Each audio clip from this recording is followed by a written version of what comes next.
bit of a tangent off of the chain that we've been going off of. After this, as we know, which was known as the year of grief, which was known as Amul Huzn, as the scholars of tafsir define it as, it was a time in which Rasulullah sallallahu alaihi wasallam lost his two largest supporters. But inshallah ta'ala, we'll branch off of that and talk about another very important story, and that is in relation to Abu Bakr as-Siddiq radiallahu ta'ala anhu.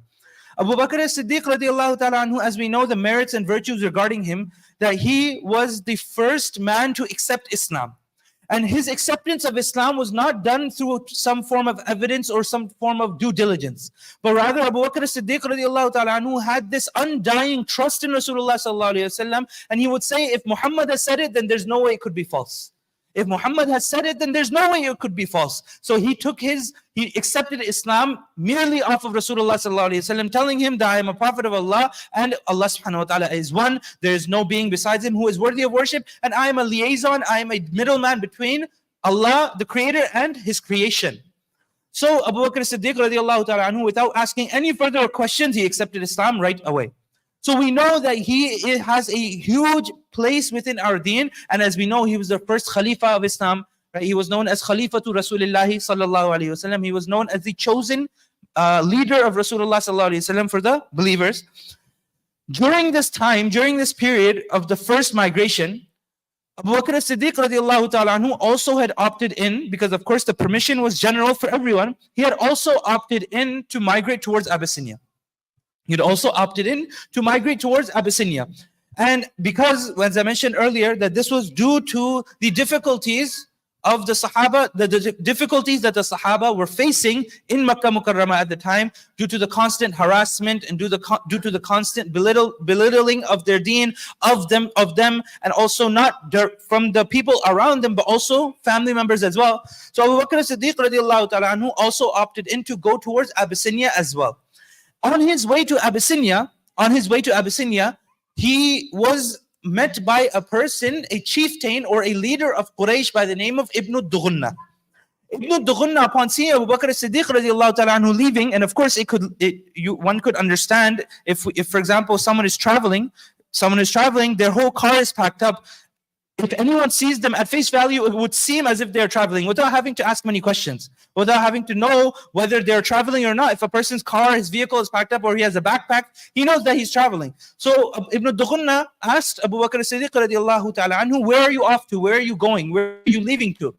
He says that I am migrating to another plot of land, which and Allah subhanahu wa ta'ala's land is very vast. I'm going there so I can practice my deen. I am going there so I can practice upon my deen peacefully and with tranquility. Ibn Dughunna, upon hearing this, he said, this cannot happen. He said, this cannot happen. You cannot leave. Why? He did not say this out of trying to trap Abu Bakr radiallahu ta'ala anhu. He did not say this out of malice or out of ill intention, but rather he said this for a completely different and a totally different reason. He said that Abu Bakr Siddiq radiallahu ta'ala anhu, he tells him that my people have driven me out and I wish to travel to the land of Allah subhanahu wa ta'ala and worship my Lord. Ibn Dughunna said, he said, a man of your status, a man of your stature is neither driven out nor does he leave. A man of your status is neither driven out nor does he leave. Meaning someone like you, knowing how you are as an individual, this is not fair to you to be driven out or to leave your hometown. He said, you offer provisions to the needy, you maintain favorable family ties, you bear the burdens meaning debts, penalties of others, you are exceptionally hospitable and you support the truth. I will take you under my protection.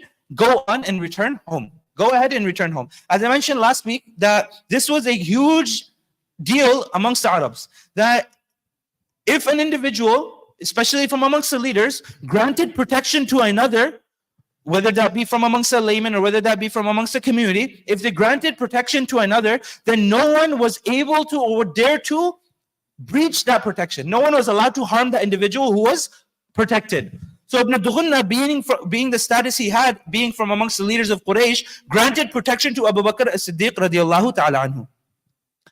Now, this statement of Ibn Dughunna is very familiar, and we'll inshallah come back to it. The statement of Abu Dughunna, in which he said that you take care of, you maintain favorable family ties, you support the truth. This statement is very familiar. Inshallah ta'ala, we'll backtrack to it at the end. Abu Bakr as-Siddiq radiallahu ta'ala anhu returns home after being told this by Ibn Dughunna. And Ibn Dughunna returns with him. Ibn Dughunna goes to the haram, goes to where the Kaaba is, and he starts performing tawaf. And while performing tawaf, there are the other leaders of Quraysh also present there as well. He announces to them whilst performing tawaf that I have taken Abu Bakr Siddiq radiallahu ta'ala anhu under my protection, and he is not an individual who leaves his hometown, nor is he driven out. So no one is able to harm him, he is under my protection. Now, the people, the other Qurayshi leaders, they made a contingency, they made a condition that fine, we respect your protection, because as I mentioned, this was something very well respected amongst them all. We respect your protection, however, under only one condition. That Abu Bakr radiallahu ta'ala anhu, if he is to worship his Lord, Allah subhanahu wa ta'ala, then he is supposed to do it, he is to do it within the confines of his home. He is not allowed to go to the haram. He's not allowed to go into the public marketplaces. He's not allowed to go into a public area and worship Allah. Nor is he allowed to recite Quran loudly.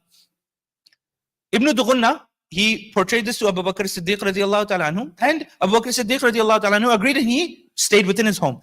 When he stayed within his home, he built a small masjid or a small area or musalla in his courtyard of his home, just so he can designate that as a place of worship for Quran, for salawat, and etc. Abu Bakr as-Siddiq radiallahu ta'ala anhu, he had a very soft heart. He had a very, very soft heart. And when he would recite Quran or when he would pray salawat, he would cry profusely. So much so that the noises of his cries could be heard from inside of that musalla area or that small masjid that he had built.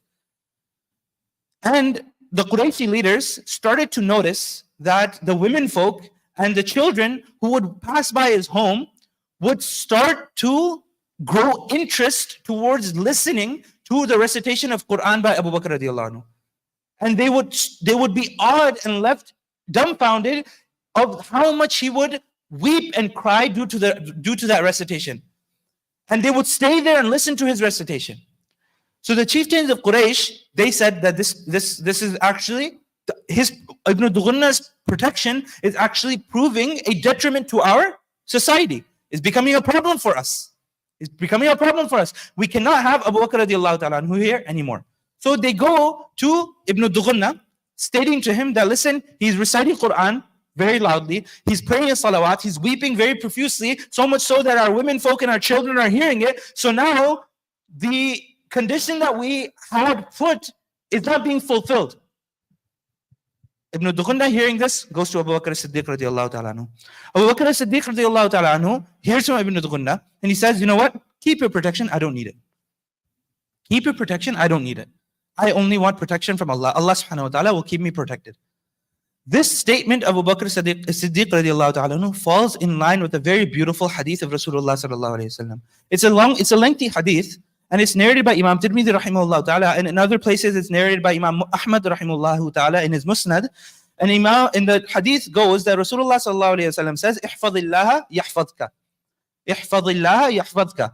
Ihfadillah tajidhu tujahak." Or kama qala alayhi salatu wa salam. That watch out for Allah, be aware Allah subhanahu wa ta'ala is there, Allah subhanahu wa ta'ala will watch out for you.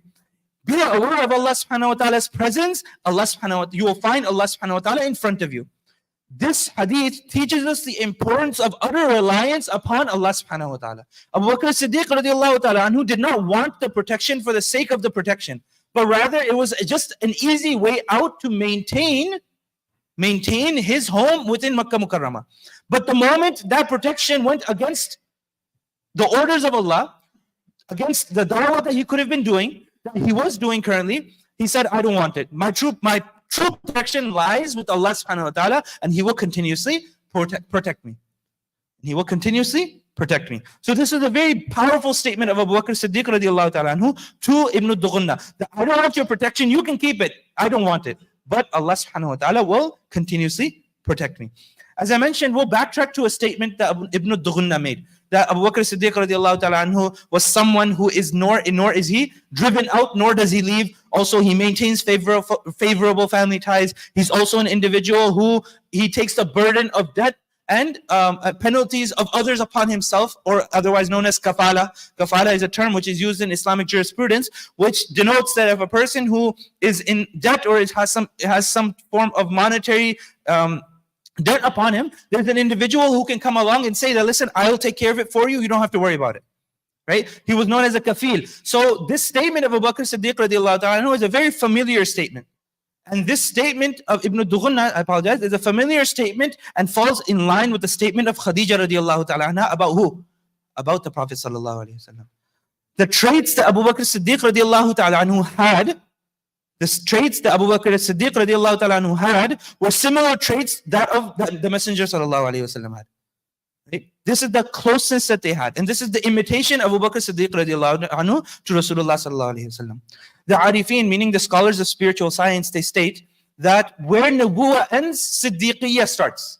As we know, that Abu Bakr Siddiq radiallahu ta'ala anhu, right? That's his title, right? Where Nubuwwah ends, as we know that Nubuwwah ends with Rasulullah sallallahu alaihi wasallam, there's no one else who is going to come as a prophet after. And anyone who comes after and claims prophethood is a complete and false individual and liar. Right? As we know, there's been so many people within the time of Rasulullah sallallahu alaihi wasallam, even within his time, in his lifetime. We have Musaylim al-Kadhab, right? And then you have, even the final one who will be Al-Masih al-Dajjal will also claim prophethood. So anyone who comes after Rasulullah sallallahu alaihi wasallam, it's a very clear aqidah of ours that no one can claim prophethood after Rasulullah sallallahu alaihi wasallam.